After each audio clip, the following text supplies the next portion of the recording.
Hello mga butter. Hello. Magandang hapon o magandang araw sa inyong lahat. Sa masayang buhay sa likod ng bahay, ako ay maglilipat tanim ng aking ubas. Ayan, pakikita ko sa inyo ang aking mukhang gorilya. Ayan o, ang pamamaraan ko ganito, mahirap. Ayan o, baka huwag sana sumabog. Ayan, o ganda. Galing o, ang aking ubas na ililipat ngayon ng tanim. Ito ay pirmi na niya. Pirmihang yan. Nako, galing. Akala ko hindi na malalantay ito. Ganyan lang ang paglilipat tanim. May konting kinakamayin ko na lang. Ayan o, hindi ko alam kung nakikita o hindi. Ayan o, ganyan lang o. Hindi ko alam kung nakikita o hindi ang aking paglilipat tanim ng ubas.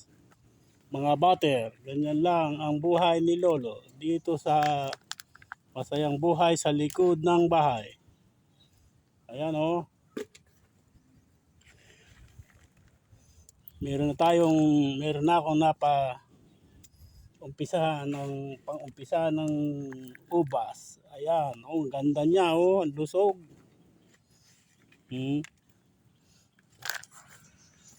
Mga ilang araw pa marami na yan. Dito sa tagliran ko ilalagay. Ito gagawin kong pinakakuan dito sa ibabaw ng aking hardin.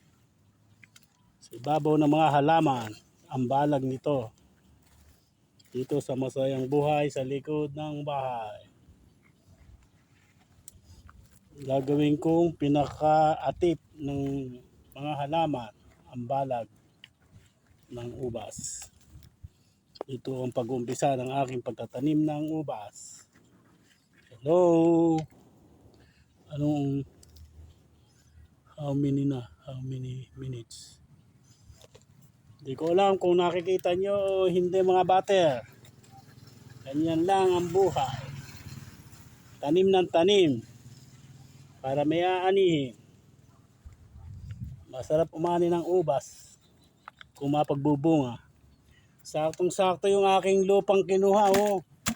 Ito mga in-stock na tayo ng rabbit, mga dahon-dahon, natuyo. Yan oh, saktong-sakto. Saka marami kong patubuing mga buto ng mga Indian mango na aking duduktuan.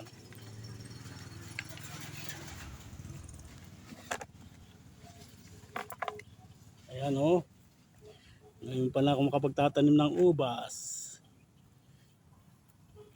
Sa loob ng 67 na taon, ngayon pa lang ako magtatanim ng ubas. Ayan oh. Wow, ang ganda. Hindi ko nakikita mga butter yung aking ginagawa.